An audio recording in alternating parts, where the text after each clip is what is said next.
बोलो सतगुरुदेव भगवान की जय। मेरे प्रिय आत्मनो, आप सबके हृदय में बैठे इस परमात्मा को मेरा कोटि कोटि प्रणाम। सतगुरु दाता तेरी जय हो। तो आज मैं आपको रामायण की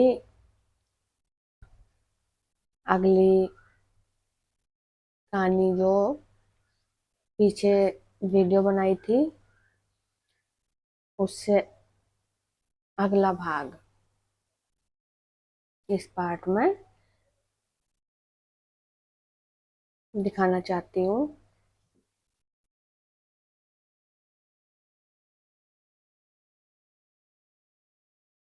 तो पीछे जो रामायण की वीडियो बनाई थी, तीन रानियां दशरथ की, तो तीनों रानियों के पुत्रों का जन्म दिखाया था। तो तीन रानियां तामसिक, राजसिक और सात्विक गुणों का प्रतीक। मतलब साधना में अब जो पुस्तक पुराणों में जो इनका अर्थ होगा, नाम का आप चाहे कुछ भी लगा लो, लेकिन साधना करने वाला जो इंसान होगा, साधक होगा, उसके अंदर ये सब चीज मिलती है। तीन गुण को लेकर जो है तीन रानियां दिखाई गई है।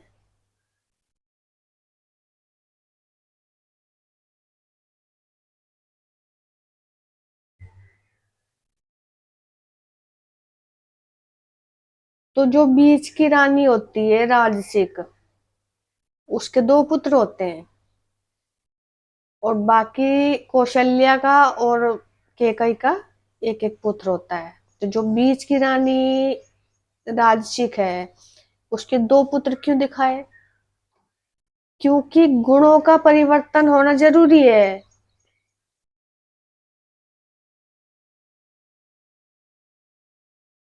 जब गुण परिवर्तन होंगे तभी साधना ऊपर उठेगी।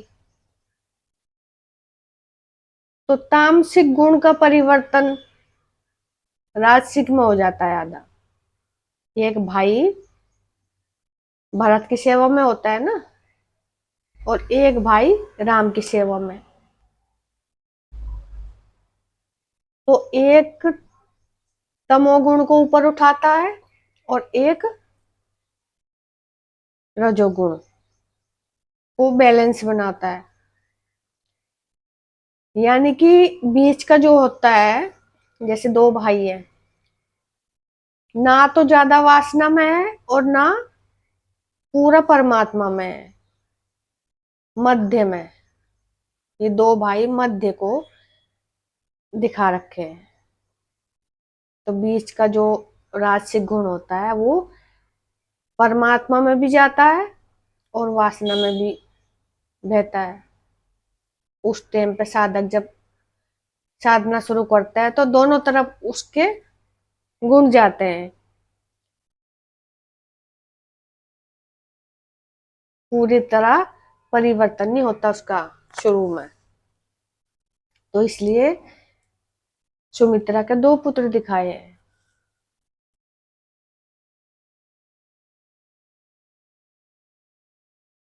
और दोनों पुत्र एक दूसरे के साथ ही रहते हैं उसके, मतलब एक राम के साथ और एक भरत के साथ, अलग नहीं होती। तो यही कारण है।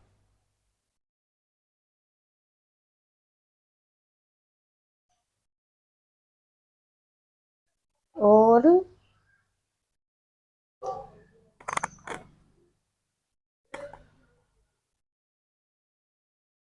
अब आगे की रामायण देखिए आप।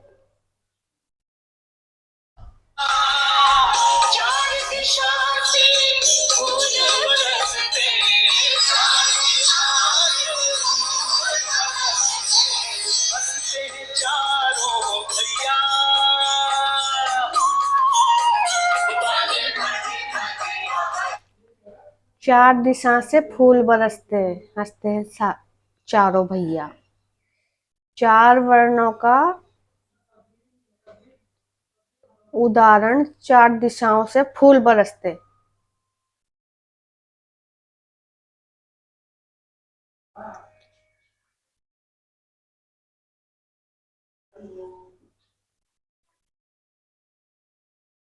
फूलों का मतलब है साधना का उठना।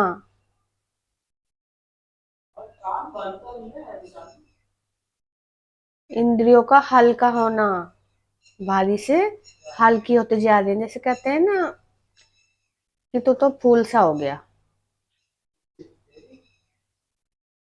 यानी कि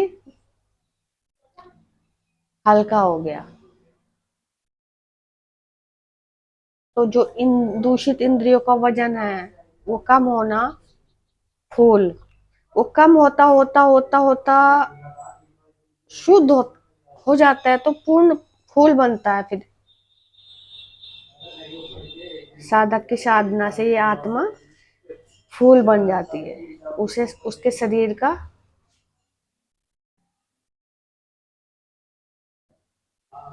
शरीर को फिर दोबारा जन्म नहीं लेना पड़ता, उसे दोबारा शरीर नहीं मिलता। वो फूल साधना से ही तो बनते हैं। तो चार दिशाएं, चारों भाई का उदाहरण।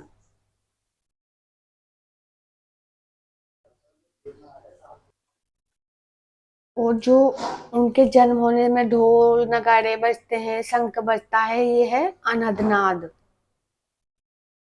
साधना में अनहदनाद सुनने लगता है। ये जो रंग बिखरते हैं, ये सातों चक्रों के रंग होते हैं। आपने बाहर देखा होगा या अ, अपने फोन पे भी देखे होंगे, चक्रों के रंग दिखाते हैं। तो ये चक्रों के रंग देखते हैं, तो वो ये रंग गिरना इसलिए दिखाया जाता है। तो मैं यही कहती हूँ कि हर कहानियों में साधना देखने में आती है। पुस्तकों के आधार पे आप कुछ भी समझें, लेकिन सब साधना के रूप में।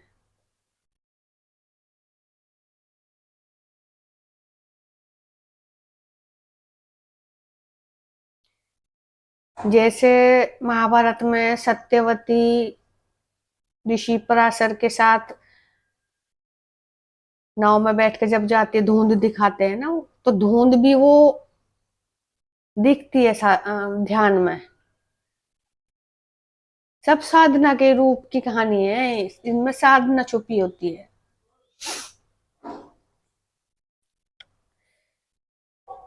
अब आगे देखो। बाजे बाजे हो, बाजे बाजे, बाजे बाजे, बाजे बाजे, बाजे बाजे,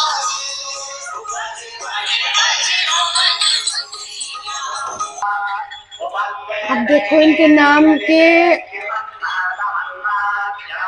आगे क्या बताते हैं वशिष्ठ जी।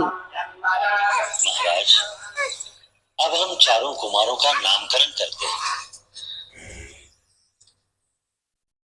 कौशल्या नंदन का नाम केवल 2 अक्षर का, किंतु इतना महान कि अनंत ब्रह्मांड उसमें समा जाए।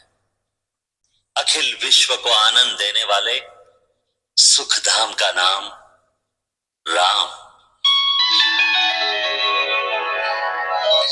अखंड ब्रह्मांड उसमें समा जाए, इसलिए कहते हैं राम से बड़ा राम का नाम।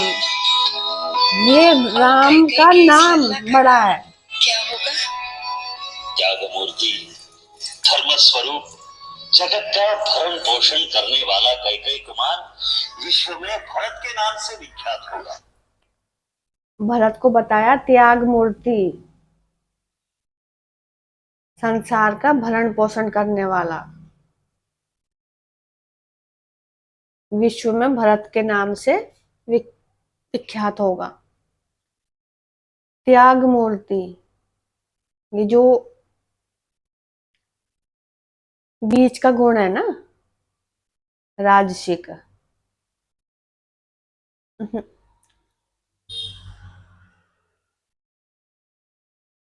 तामसिक, जो उसकी माता थी भरत की, तामसिक थी वो।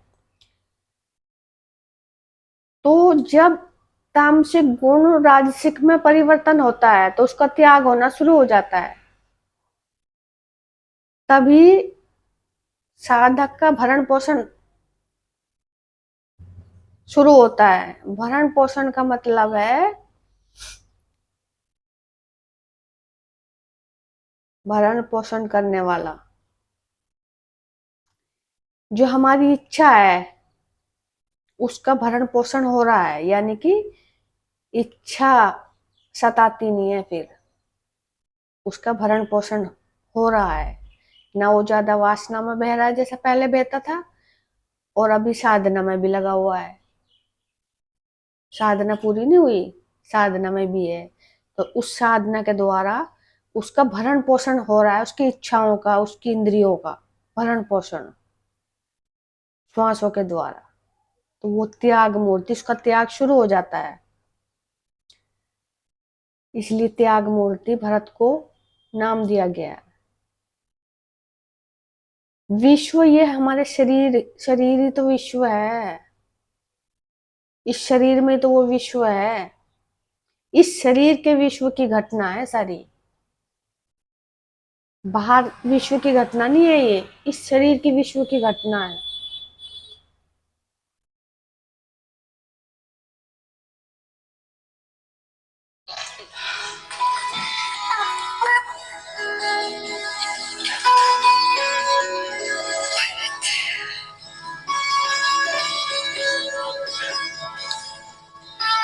गुरुदेव, सुमित्रा बहन के आंख के तारों का और इन दोनों राजदुलारों का क्या नाम होगा?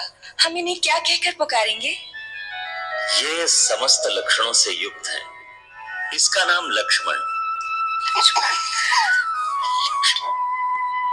और ये छोटे कुमार। छोटे हैं पर इनके नाम से शत्रु दहल उठेंगे, सो इनका नाम शत्रुघ्न होगा। शत्रुघ्न। राम।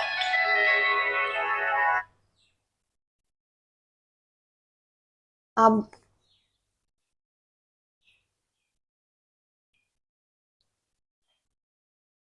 शत्रुघ्न और लक्ष्मण, लक्ष्य, लक्ष्मण सभी गुणों से युक्त होने वाला क्या होता है? हमारा लक्ष्य।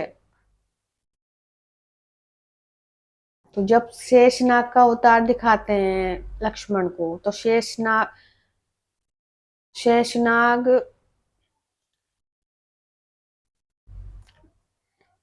जैसे हमारी कुंडलिनी शक्ति सोई भी होती है ना, उसमें परमात्मा लेटे हुए होते हैं, तो वो भी सोए होते हैं। जब तक कुंडलिनी शक्ति जागृत नहीं होगी तो शेषनाग कैसे उठेगा, कैसे कार्य करेगा, कैसे लक्ष्य बनेगा? तो इसीलिए लक्ष्मण को वो जो बताते हैं जागृत अवस्था, वो इसीलिए कि हमारी कुंडलिनी शक्ति जागृत हो गई। और जब तक का कार्य पूरा नहीं होता साधना का, तब तक वो जागता ही रहता है। इसीलिए लक्ष्मण सोए नहीं थे। वनवास बताते हैं, जब तक वनवास में थे परमात्मा, मतलब श्री राम, उस टाइम पे वो सोए नहीं थे।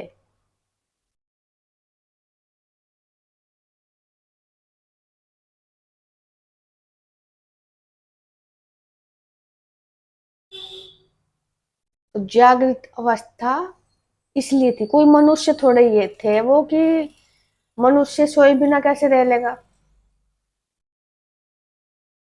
14 वर्षों का वनवास का कैसे बिना सोए रह लेगा एक इंसान?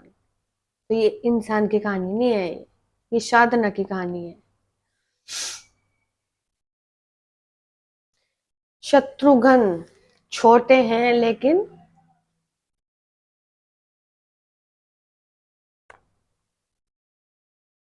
तो शत्रुघ्न को कहा कि छोटे हैं लेकिन इनके नाम से शत्रु दहल उठेगा।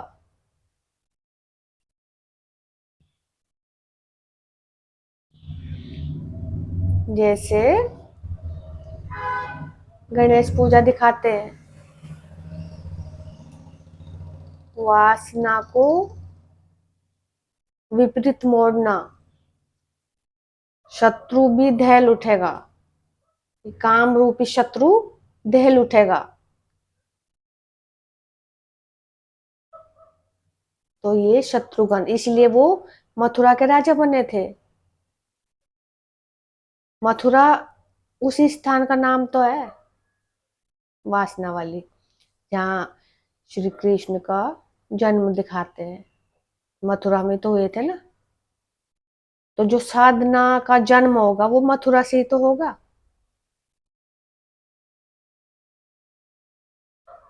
तो इसलिए कृष्ण का जन्म मथुरा से दिखाते हैं, और ये लक्ष्मण मथुरा के राजा बनते हैं। तो हर कहानियों में मिलता जुलता ही मिलेगा सबका ज्ञान। अब इसमें अयोध्या, अयोध्या का भी मतलब वही है, मथुरा जैसा। तो अलग अगर एक ही जैसे नाम बता देंगे तो फिर सब समझ आ जाएगी सबको।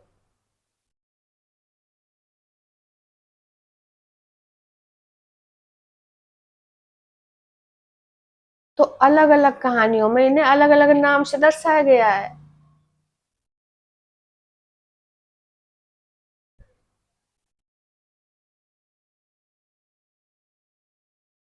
और तीनों रानियों का प्रेम दिखाते हैं। ये तीनों गुण आपस में एक दूसरे का सहयोग करेंगे, तभी तो साधना पार लगेगी। सात्विक गुण अपना जोर दिखाएगा, राजसिक गुण अपना जोर दिखाएगा, राजसिक तामसिक अपने गुण अलग जोर दिखाएंगे, तो फिर मित्रता कैसे होगी, कैसी साधना बढ़ेगी। तो इनका प्यार इसलिए दिखा रखा है, एक दूसरे का सहयोग करना। जैसे कौशल्या कैकई के, मतलब एक दूसरी रानी जो है अपने बच्चे के बारे में नहीं पूछती, दूसरे के बच्चे के बारे में पूछती है दूसरी रानी के। और दूसरी रानी उस रानी के, पहली वाली की मैं पूछती है कि इसके बच्चे का क्या, मतलब राम का क्या नाम रखेंगे या वैसा। एक दूसरे का पूछते हैं, अपना नहीं पूछते। तो वो प्रेम दिखा रखा है उसमें।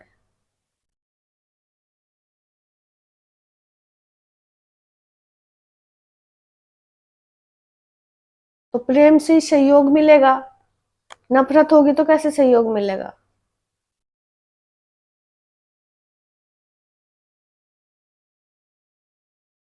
तो यही तो समझना है।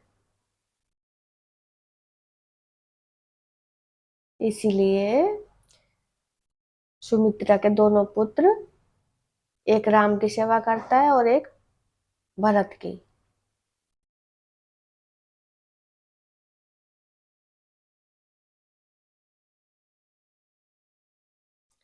तो जो राजसिक गुण होता है तो तामसिक रानी वो, उसका राजसिक गुण कैसे परिवर्तन होया, उनके सहयोग से। क्योंकि उसका एक पुत्र भरत की सेवा में और एक पुत्र राम की सेवा में।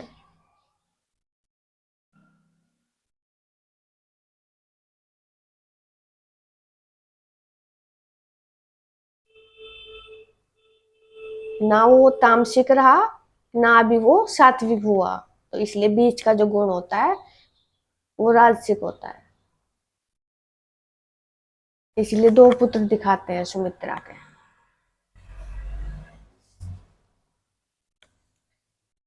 अगर बोलने में मुझे थोड़ा समझाने में चूक होगी, हो रही होगी बोलने में, जैसे ढंग से बोलना ना जा रहा हो, आप समझ ना पा रहे हो, तो धीरे धीरे आप अपनी बुद्धि के द्वारा समझ लेना इसको। मुझे बोलने का इतना अभ्यास नहीं है।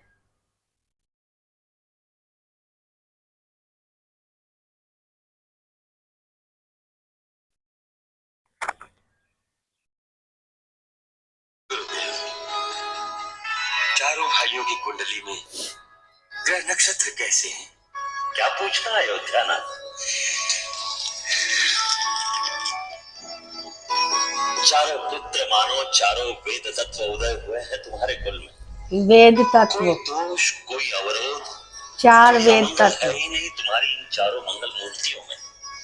रघुवंश के सारे राजाओं में सबसे प्रतापी यशस्वी होंगे ये चारों कुमार। रघुवंश,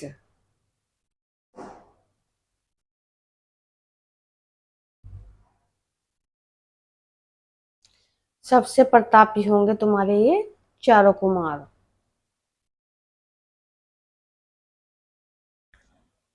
गोचर हो रहा है, यशस्वी होंगे ये चारों कुमार।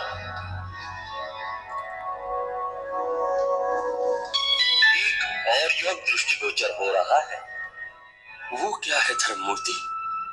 वैसे तो चारों भाइयों में भ्रातृ प्रेम युग युग तक बखान किया जाएगा, परंतु विशेष रूप से एक और राम लक्ष्मण की जोड़ी और दूसरी ओर भरत शत्रुघ्न की जोड़ी ऐसे होगी जैसे एक प्राण और 2 शरीर। धन्य भाग मेरे दोनों बेटों के अपने बड़े भाइयों की छाया बनकर उनकी सेवा करेंगे। मंगल भवन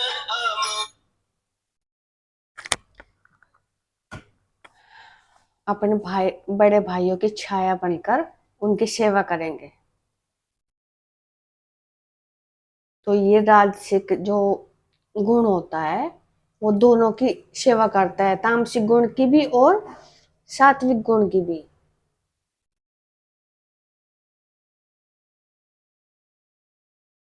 रघुकुल इंद्रियों का कुल ही तो होता है, इसी से साधना प्रकट होती है, इसी से सूर्य प्रकट होता है, ऊपर चढ़ता है। रघु कुल इसी को ही कहते हैं।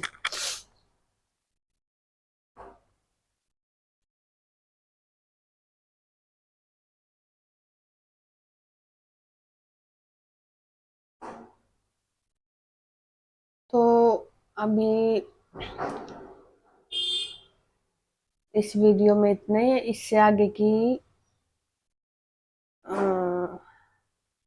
अगला भाग जो है मैं आगे का दूसरी वीडियो में बनाऊंगी। अभी देखो मुझे टाइम नहीं मिलता इतना, क्योंकि अभी मैं बाहर आई हुई हूँ किसी समस्या के कारण जो बहुत जरूरी थी। तो घर का भी काम बहुत होता है और समय भी नहीं मिल पाता मुझे इतना। और दूसरा है कि यहाँ जो है बारिश की वजह से नेटवर्क में भी बहुत समस्या आती है कि कभी नेट चल जाता है, कभी रुक जाता है, रुक रुक कर चलता है। ये भी समस्या बनी हुई है। तो